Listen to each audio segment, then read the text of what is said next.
Welcome to Load the Box post-draft edition, your favorite mustache-first Vikings podcast. We got Jordan, freshly shaven face, and Will joining you tonight.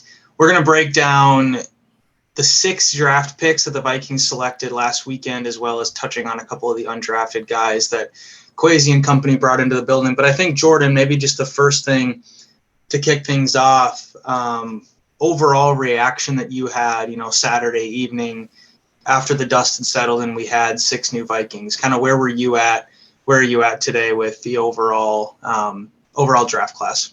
I feel like my reaction, I never have like a true reaction. I always I have one, but then I get on Twitter to see what consensus is of the internet, and then I react to the reaction. And so it felt like to me a lot of people were kind of upset that we didn't trade into the second round, and then we didn't have we picked Addison, and then we didn't make another selection until the last pick of round 3, which was the end of Friday night. And I think people just need to kind of pump the brakes with the being angry about having only 6 selections. I think we added quality starters. I was excited about the Addison selection, which we'll talk about more briefly. I was in the moment upset that we passed on Levis, but then after talking with you kind of brought me back down. I got so caught up in the Cousins hatred and the just wanting change that I forgot, he was bombing interviews and he drank his coffee with mayonnaise and he eats banana peels. That he's just a stranger version of Josh Rosen. So I enjoy the draft class. There's a lot of names on here that I like, which means that I hope I was correct, because that means that, if I was right, we got a lot of good Vikings. If I was incorrect, this is going to be, similar to last year's draft, where everyone's going to overreact immediately and say it's everyone's a bust. Everyone's a bust immediately.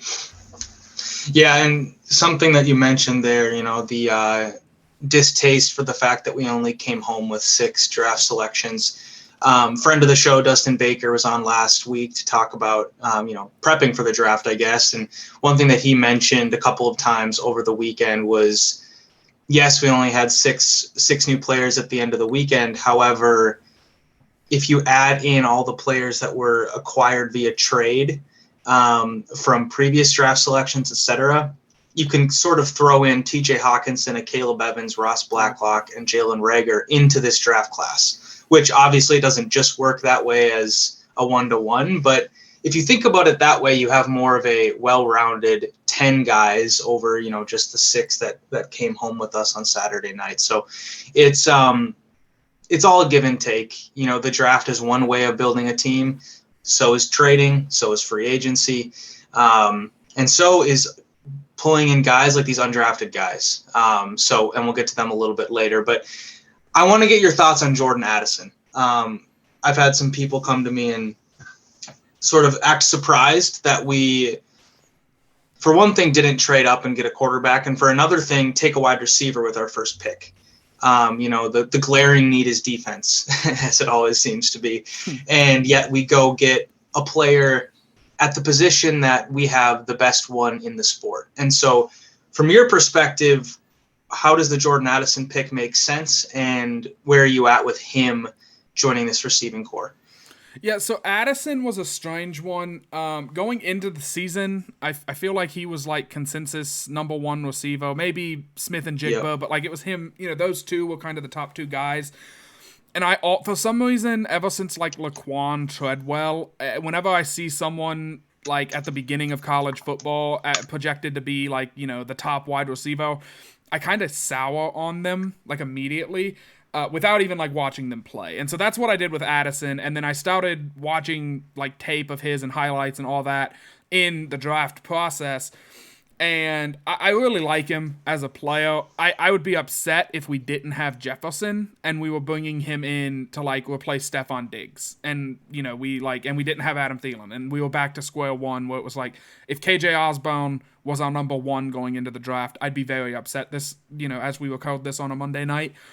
But the fact that he's going to be the probably 3rd option in terms of the passing offense behind Jefferson and Hawkinson makes me pretty okay with this. And I really fell in love with him whenever he, you know, walked up on the stage and he had that pink suit on with like the flowers on it, and immediately I was like, wow, that's clean. And then he starts doing his interviews and he's like, let's get paid, what's the offense going to be like with me and Jefferson? A whole lot of gooding, he said gooding all over the field, a whole lot of touchdowns. I love the confidence that he has.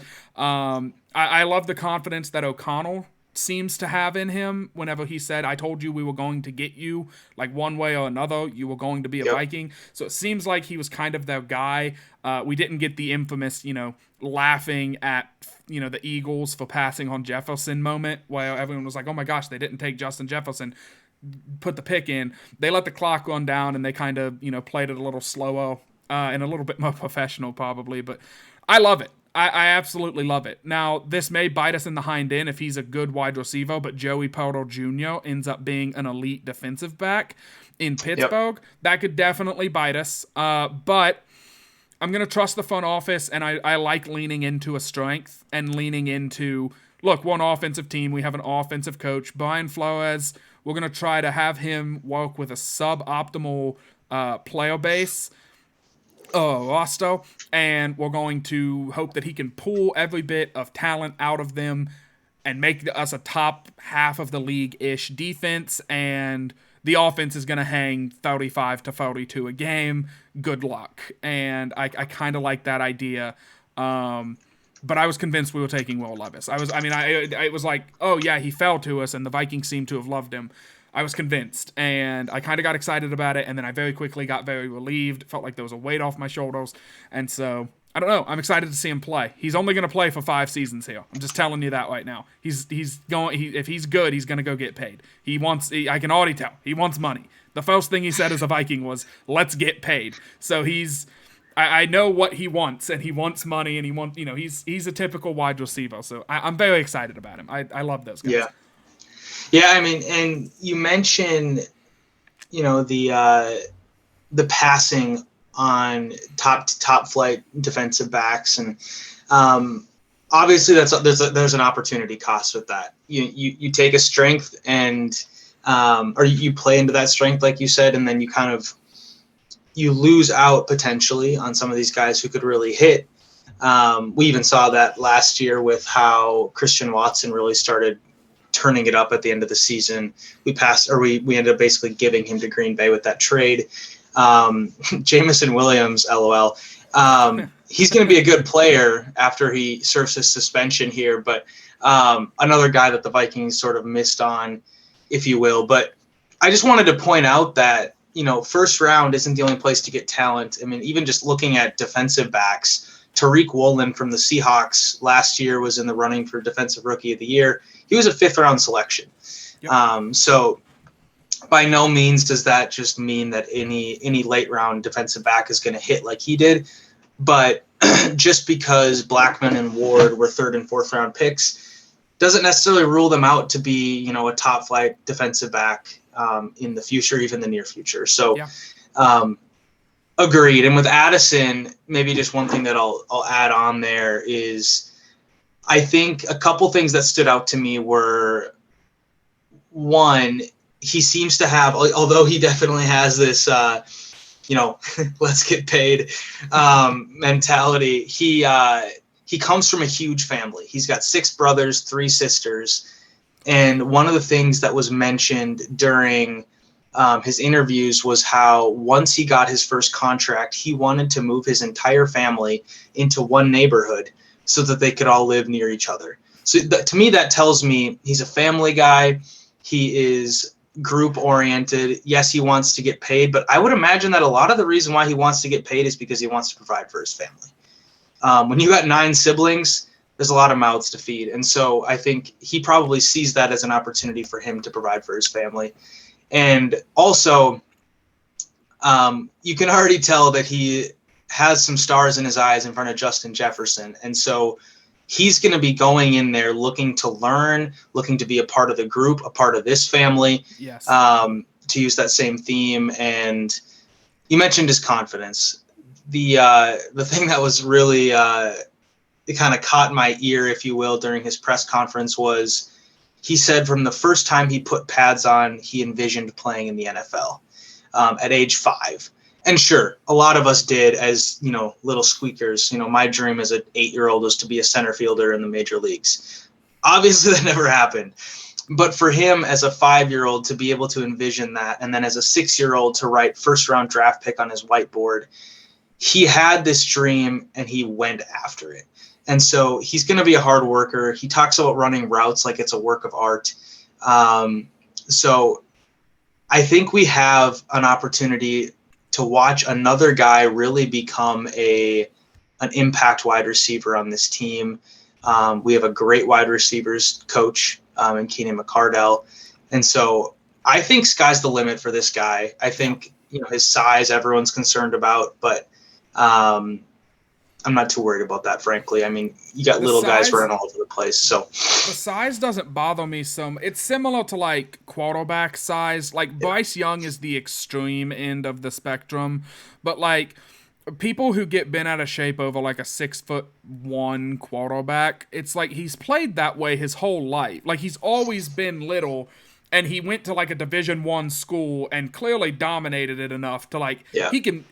Like I don't think Kyler Murray's size is the reason that he struggles in Arizona. I think it's other factors of his game that he could be 7 foot tall and he would still struggle because he would still have other factors in his game and the team around him that just like don't really fit. So like I don't see the size as an issue with Addison, especially because he's been that way his whole life and he seems to have the aforementioned or the proverbial dog within him that he wants this and he wants it really bad. And I should specify whenever I say he's a wide receiver and I love that, I'm not saying he's the wide receiver that's gonna, Jefferson's gonna have a 250-yard game and he's gonna be slamming his helmet because he's not getting catches. He's a wide receiver in the sense that, like, when he does get catches, he's going to want to be compensated for that in a similar sense to other wide receivers. And I do think he understands his role in this offense is not the savior of Minnesota. It is to be a complement to the savior of Minnesota, which is Justin Jefferson. And so I'm really excited about it. I mean, I think confidence. If I had to put one word on this kid, it's confidence. And he plays confident off the field. He carries himself with a lot of confidence, and you kind of need that to be a wide receiver in the NFL.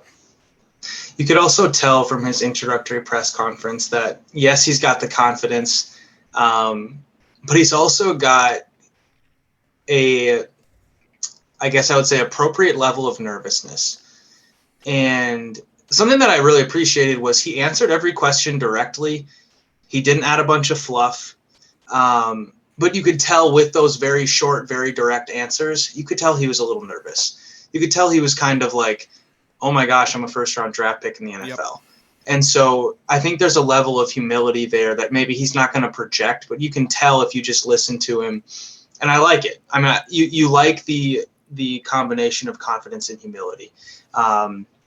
Because there is a fine line between confidence and arrogance. And I think this guy has enough humility to understand that putting in the work is going to be required if he's really going to make a splash. So you mentioned go ahead. I think we both have transitions here, and so I'll go with mine. Speaking of shout people, Mekhi Blackmon is the third round pick for the Vikings, the final pick. They traded with San Francisco, and it's kind of funny. Me and Delaney, who is my wonderful and beautiful wife, we went on a date on Friday night. And so we went out and we sat down at like a Spouts Bow to eat food, and the draft was on, and I saw the like Joey Porter, Will Levis picks at the at the Spouts Bow. And then we went putt golfing, 27 holes, and we did mini bowling, 10 frames apiece.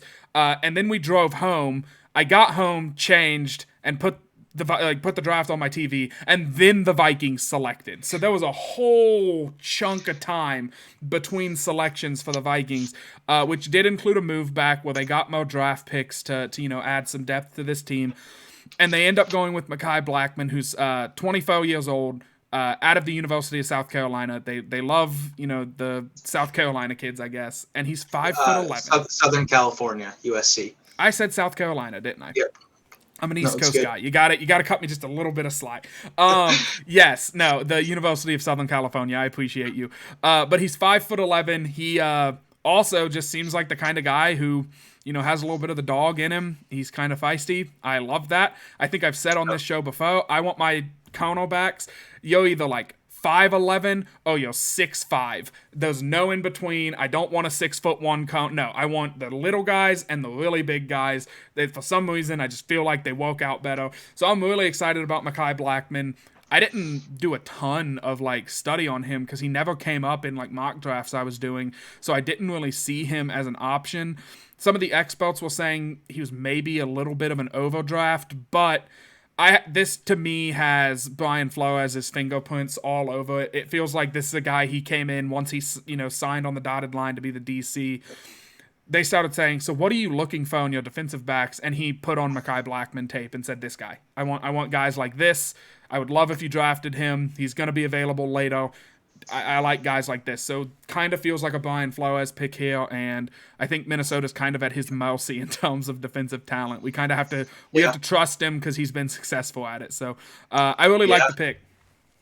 I mean, he was a scout and a defensive coach, and the Vikings had a terrible defense last year. And so you want to rely on the guy who's been there, done that, and done it well. And so you're right. His fingerprints are going to be all over this. And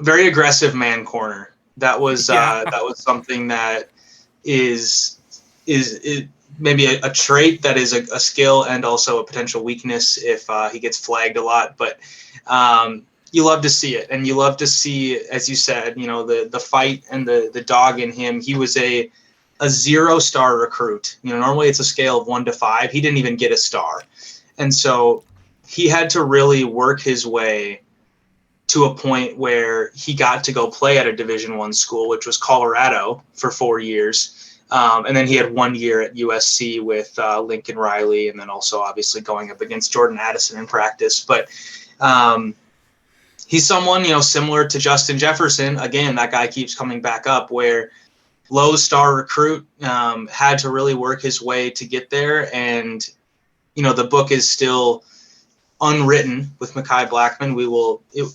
We will see how he turns out. Justin Jefferson has obviously made a name for himself with I think he was a 2-star recruit or something, but Blackmon, 0 stars. He's had to really work. Speaking of working, he is working towards a master's degree right now. So he is a bright individual, a driven individual. I think that'll play well on this Vikings roster, and with a new defensive scheme, new defensive coordinator, I think he's gonna fit right in for a room that needs cornerbacks. So, one just thing that I'll mention here, I think this will transition nicely into the next pick, which was Jay Ward, is Blackmon should be able to play both slot corner as well as outside. Most of his experience, you a top corner at USC, he played on the outside, but he has the traits, they believe, where he can play inside and outside. Blackmon even himself did say he played on the outside more, but has definitely played nickel. So that fits right in to the Brian Flores flexibility. Everybody doesn't really have a position. You go out there and you do what you need to for the team sort of feel. So with that said, Jay Ward is about the most positionless guy you can find. When I think positionless, I think Isaiah Simmons. The safety question mark for the Arizona Cardinals, who kind of similar came out of Clemson and had 3, 4, or 5 different positions that he could play. Jay Ward is similar. Did you do much study of him pre-draft? What was your knowledge of him? He was another guy. So both of the defensive backs that they took were kind of off of my radar. And I'm going to be honest, I fully bought in. The draft surprised me in a lot of ways. I fully bought into this idea of, okay, maybe they go wide receiver in round 1, but I'd said it on the show multiple times. I did not expect a lot of defensive backs to be taken. It felt like they took like 3 or 4 of them last year. And there were some injuries that really held them back. Like, Booth missed the season due to injury. The concussions for I'm losing his name. Evans. Thank you, Caleb Evans, and then the broken ankle for Scene, and it was like, okay, so those guys are coming back basically as Yeah. rookies, so I didn't think they would take a lot of DB. And sure enough, they end up taking 2 back to back, which really surprised me. But leading into him, kind of after the draft, this is a quote that I found, and this is from NFL.com. But the quote is from a scout for an anonymous AFC team, so he didn't want to be, outed for this spicy take. But he said he is an absolute dude. He's the guy who people listen to on LSU's defense. In the worst case scenario, he's going to be an elite special teams guy. And so that to me is like, that stands out. He's a very willing tackler. Like you said, he's very positionless. He can come down. He can play in the nickel. He can play a traditional safety role. Again, he's a willing tackler, which I think is important on this defense. And he's just got, this is going to sound like I'm taking pot shots at, Eric Kendricks and Jordan Hicks again, maybe even Zadarius Smith a little bit. But he's got young legs, and he's going to be faster than what this defense had on it last season, and I think that's a big plus. That's a very big plus. Now he's a little undersized for his position. He's kind of wiry, but I think that he can add some muscle. He can play some special teams this season, and to me, I agree with this AFC scout. It seems like the worst case scenario is Vikings fans meet your new Chris Boyd. It's Jay Wild. Jay Wild equals Chris Boyd. Who knows if he'll play a snap on defense. I think he'll be a very good special teamer. Yeah. What do you think, if anything, these two guys do for really the defensive back room as a whole? And does it change your opinion on guys like, Cam Bynum or even Booth or Evans for that matter?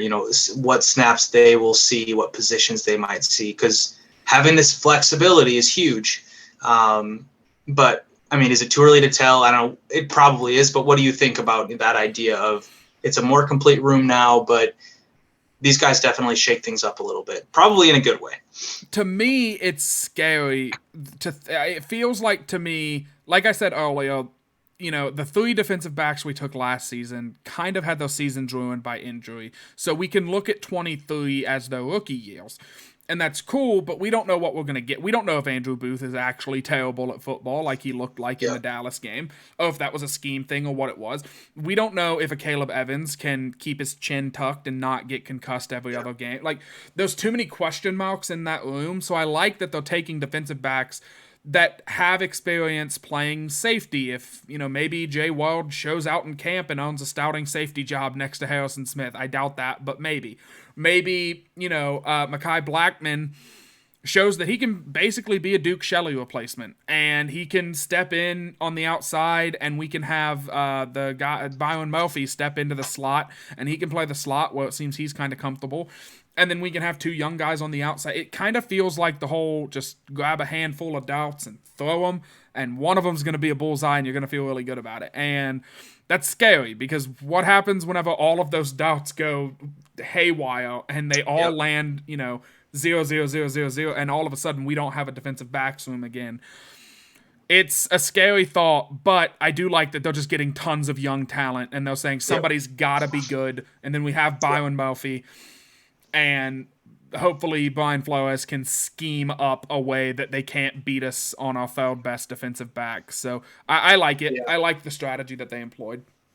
Yeah, it's definitely leaning into that we need to get younger and faster idea. And I was beating that drum from like week 2 last year, where it was like probably week 1, honestly, when Jordan Hicks was getting burned in the flat by Aaron Jones, and nobody could cover running backs or tight ends in space. And it was something where it was like obvious, okay, we need to get younger and we need to get faster. So that is clear. That is happening. Don't forget about Brian Asamoah and the opportunity he's going to get. So the defense should be faster.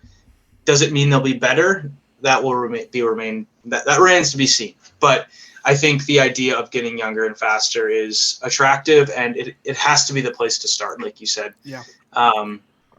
The last defensive player that the Vikings pulled in on Saturday afternoon was Jaquelin Roy from LSU. He played nose tackle mainly, but has the ability to kind of shift around in the interior of a defensive line. What do you know about him? Was he somebody you were excited about? We obviously needed interior defensive line help. This is obviously one way to get it. So, I don't know. Thoughts on him? Yeah, to me, so you look at him, Jacqueline Roy. Oh, Jay Quellen Roy. I'm just gonna call him Jay. Jay Roy. That's actually what Kwesi called him. He called him Jay Roy. Okay, cool. Maybe there's some subliminal things because I listened to all the draft calls and everything. But like, Jay Roy, I loved him. Like, I mean, I absolutely adored him. He was in, I would say, 66% of my mocks. Like, it was 2 out of 3 times he was there. It lined up with where the Vikings were predicted to be picking, and so I was like, oh, okay. Like, let me learn about this guy. He's probably gonna, be in this range. The fact that we ended up getting him where we got him, I was elated when I saw his name come across. To me, it seems like he loves the game. He plays, he never stops. It just feels like he's always grinding to get to the quarterback, to stop the run, to do whatever he needs to do.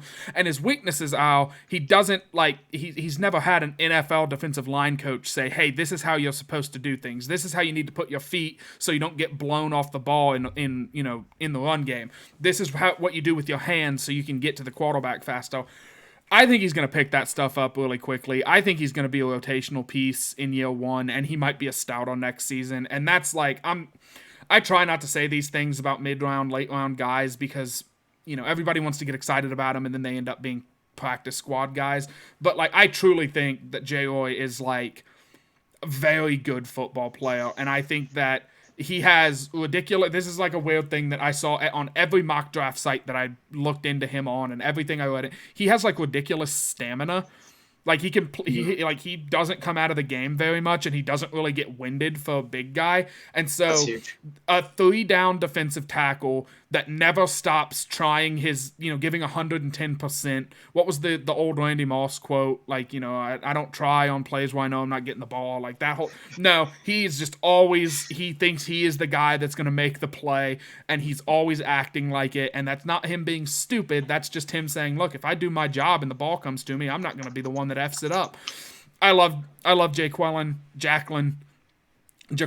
Jay Roy, whatever we're gonna call him. I'm so excited. I mean, he's in the contender for Jordan's New Jersey 2023 because I'm that excited about him, and he already looks good in purple and gold. Love taking LSU guys. It's true. I'm a big fan of him, and I'm super excited that we got him. And it's a need. The styles sometimes they just align, and everything's beautiful and wonderful.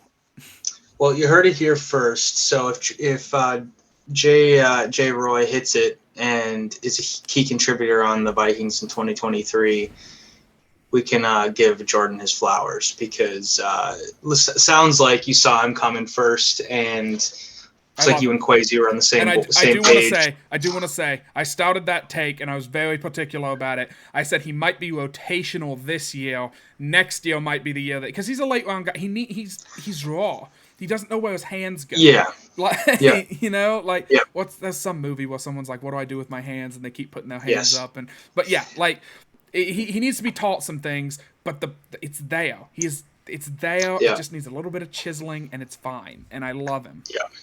A couple things that I just wanted to point out that Mike Shaladen, the director of college scouting for the Vikings, pointed out in the press conference shortly after the Vikings selected Roy was, obviously the flexibility thing. That's so he mentioned that the idea of an aggressive scheme is that you can have flexibility so that you don't have to dictate to the offense what we're doing. You keep the offense guessing. And so I think Roy fits into that. And the other thing was that he said the great thing about Roy is that he is a big guy that runs like a little guy.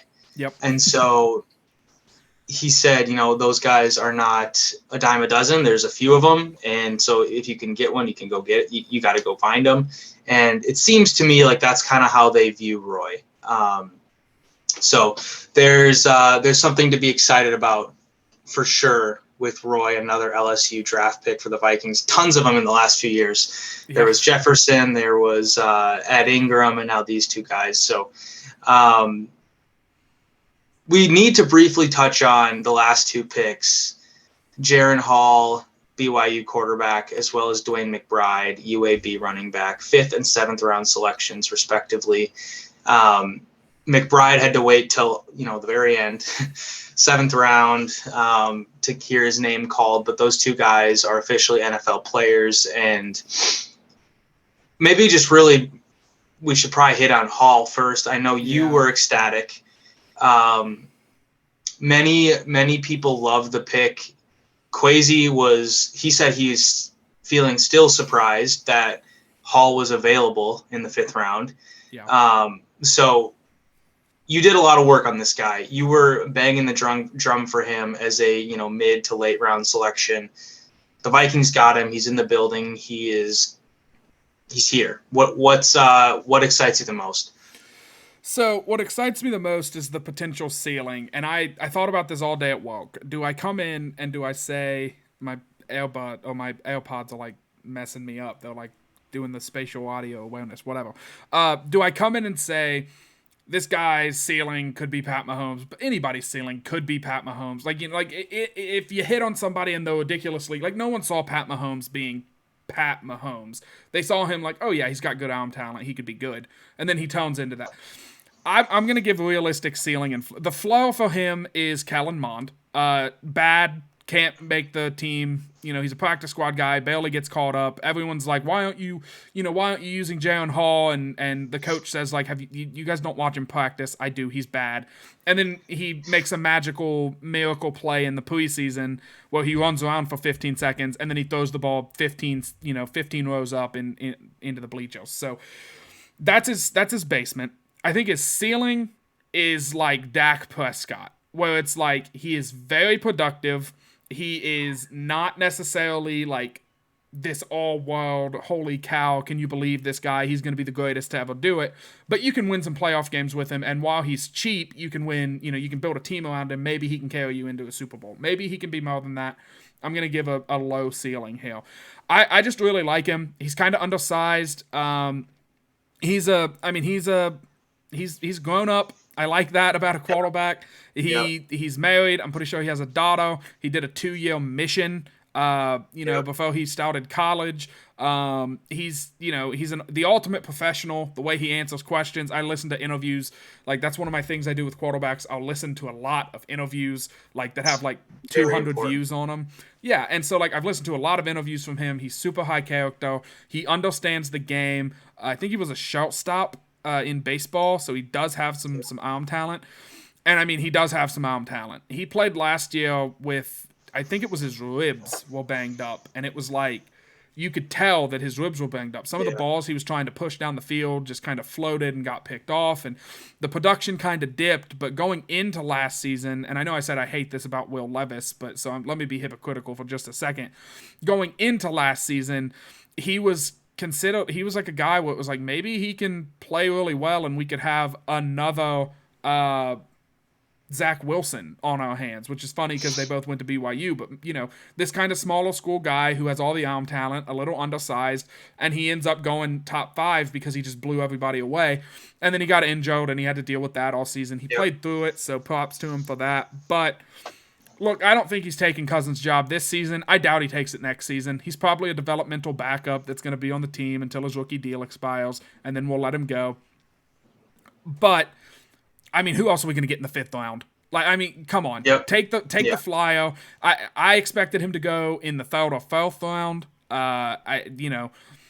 Why not? Why not? Let's see if he can beat out Kellen Mond for the backup job. And if he sucks, whatever, it's a 5th round pick, dude. Stop crying. We weren't going to find Brady sitting there at 199. Let's all calm down. So I'm very excited about Jaron Hall. I really am. Yeah. The things that stuck out to me, like you said, he's a grown up. He's 25 years old. And that's kind of the same Hendon Hooker knock, right? He's old. He isn't going to have a ton of quote unquote prime. Yeah. Given that he's already sort of reaching his physical prime as an adult, but he is definitely an adult. He is a leader. He is a throw myself under the bus rather than throw somebody else under the bus type of guy, and he's honest. You could tell even in his brief interviews with the local media where they asked him things like, what sort of responsibilities did you have at the line of scrimmage? And he would say things like, yeah, I didn't have a ton.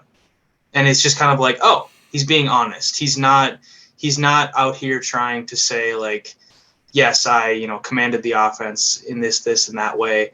He basically said, the coaches took control of the offense and I executed it. And so he acknowledges the areas where he needs to grow in, which I think is huge. And he conducts himself like a quarterback. Like you said, he played baseball. He played college baseball for a couple of years, decided eventually to get rid of baseball to focus more on football, a la, guys like Tom Brady did the same, Russell Wilson. Kyler Murray, that's the biggest one. Kyler Murray, yes, obviously Kyler Murray. So Pat Mahomes, even Jameis Winston. I mean, there's tons of guys who have played baseball. He said he played a little bit of outfield as well as infield, like you mentioned. So he's an athletic guy. He's pretty mobile. I think, like you said, he's an exciting flyer to take. Yes, he's, like you said, mobility. He's not necessarily going to blow you away this year. I don't think anybody can sit here and expect him to, if Cousins gets injured, which never happens, but if Cousins were to get injured, I don't think we can expect Jaren Hall to lead us to the playoffs or something. But you never know with a guy who is, this attuned to details and this mature, could have a quick learner on our hands. So I think the injury history maybe led to his slight drop, if you will, to the 5th round. Ankle last year, foot in 21, ribs, hip in 2020, concussions in 2019. So he's got kind of a laundry list of things that he's had to deal with. In some ways, it's good that they're not all related. It'd be concerning if it was, he's had a shoulder injury every year for the last 4 years. That'd be concerning for a quarterback sort of thing. But hopefully it's just a run of bad luck. And it's not just, it's not some chronic issue. But like you said, I think it's an exciting flyer. It's always exciting. Let's be honest. It's always exciting when your team drafts a quarterback with upside, because especially if you are in the I'm tired of Kirk Cousins camp, you got a guy who has traits like the current star quarterbacks in the NFL. He's got some of the Mahomes traits. He's got some of the Hurts traits. He's got some of the Justin Fields runaround ability. So there are things about him that is exciting and intriguing and sexy. And all on top of that, he seems like a very level-headed, good guy. So I also just want to jump in really quickly, and I don't want to have this broad discussion because we're already going long tonight, but I do just want to throw in here, like, we took a 5th-round pick on a quarterback this year. Cool. If he blows everybody away in camp, okay, maybe he's the guy moving forward at post Cousins. I'm not saying that's what's going to happen. I don't think that's what's going to happen. Yeah. Next year, though, we are talking about a quarterback draft class that, like, as of right now, it looks like it's going 10 or 12 deep. Like, there's going to be, I mean, like, the mock draft, if you even want to call it that are coming out today. Quinn Ewells is coming to the Vikings. Those guys like Spencer Rattler who could impress next season and move up draft boards. And then, of course, you have Caleb Williams and Drake May at the top. Yeah. And I was kind of looking today, and I truly think there are going to be like 5 teams that might be interested in a quarterback next year. And those are teams like the Dolphins and, like, I'm trying to think of who they were. And, like, Seattle. And, like, who knows? Seattle just extended Geno. I don't know if they're going to do that. Who knows what Miami's going to want to do. We're going to have to see how the year plays out. There's a lot of quarterback. If the Vikings are in a spot where Cousins walks, they are not SOL. Jaren Hall's the guy. I guess we're going to suck forever. We'll be fine. We'll take somebody. If we have to trade up, using 2025 draft capital, we'll get a guy. It's fine. Everything's fine. Yeah. Nobody needs to panic. We're focused on this year. It's okay. I think we can basically count on the Vikings taking another quarterback next year. Yeah. Unless a couple of things happen. 1, Jaren Hall is Patrick Mahomes. Yep. Or 2, they extend Kirk Cousins for 2 more years. Yep. Those are kind of the 2 situations where they wouldn't draft somebody next year, but they're probably going to take another quarterback next year. So we'll wait to see, though. Last guy, Dwayne McBride, 7th round, UAB running back. All I got to say about him is he loves football. Yeah. You love to see it. Everything that he had to say last weekend was how he cannot wait to play football for the Vikings, how he loves getting hit, how he loves delivering hits. It was so cool to see. His comment was, "I love contact, but I hate getting tackled." That is what you love from your running back. So I think we can all assume that the days of Dalvin Cook in purple are numbered. Not that Dwayne McBride is going to come in and start. He's a 7th-round pick. Let's not get crazy here.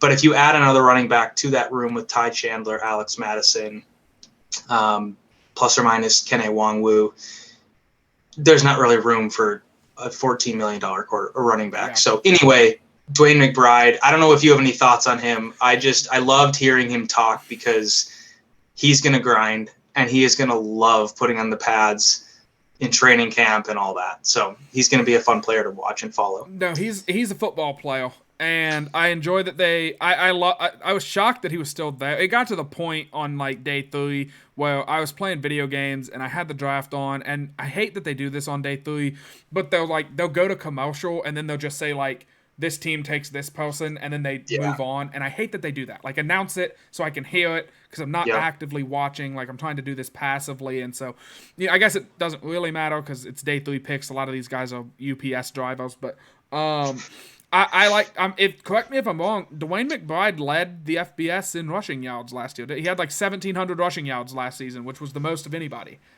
I think you could be right. I'm not going to confirm or deny, but I'm going to say it with my chest. I'm going to say he had over 1,700 rushing yards because I know that's a fact.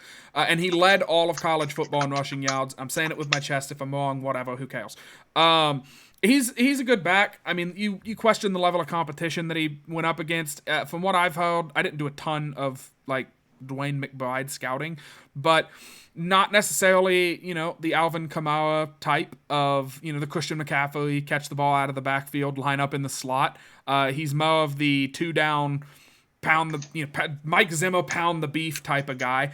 But look, that's fine. Everybody needs that. Everybody has nightmares about Alex Madison against Seattle a few years ago, needing to get a yard and making the long lead and not cutting inside and getting the first down and costing us a win.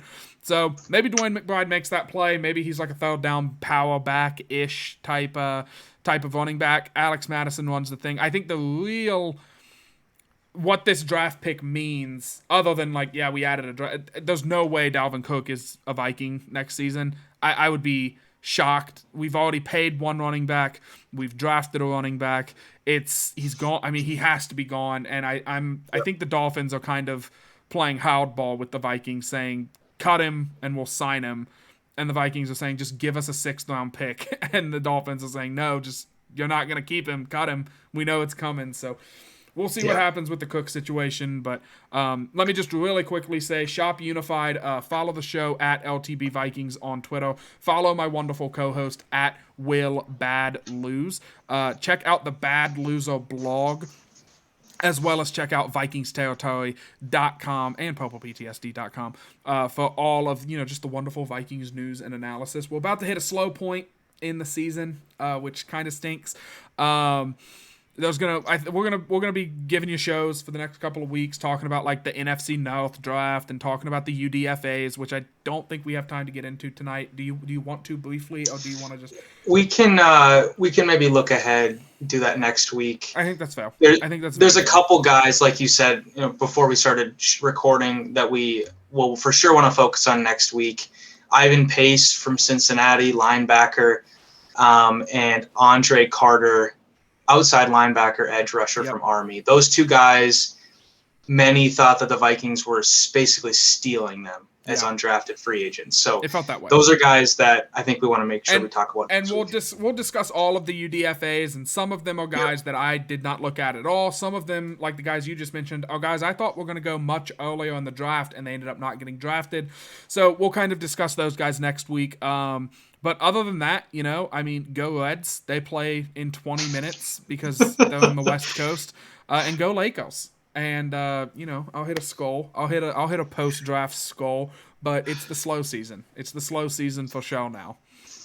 One extra thing that I will say, and then slow season will really start, is I don't know exactly when, but I think the schedule is going to get released here. Yes. in the next couple weeks to a month. I don't know exactly. I don't think they've announced the actual release date yet, but that'll be a fun thing to break down. We'll probably do a show or two on that. So Yeah. we'll have some good content here for at least the next few weeks, really looking at these draft picks, like you said, UDFAs, as well as the schedule. So, and then we'll really hit, the slow days of summer. And then before we know it, it'll be mini camp and training camp, and we're off and running. So, You know what we should do? We should do an hour-long show every day, and we should just talk about the same, like, 3 subjects on repeat and just alternate the days, and that can be our off season, and no one will get sick and tired of it, and nobody will dive headfirst into baseball because they can't stand listening to how we should trade Cousins to the 49ers another time. We're not doing it. It's not happening. I want it to happen, but it's not happening.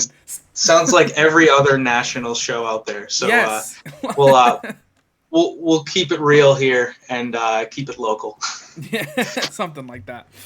All right, well, I'll get us out of here very quickly. I think I already did all the sponsors and plugs and everything, so tune in next week for UDFAs. I hope you guys had a great and safe draft, and as always, skol, y'all.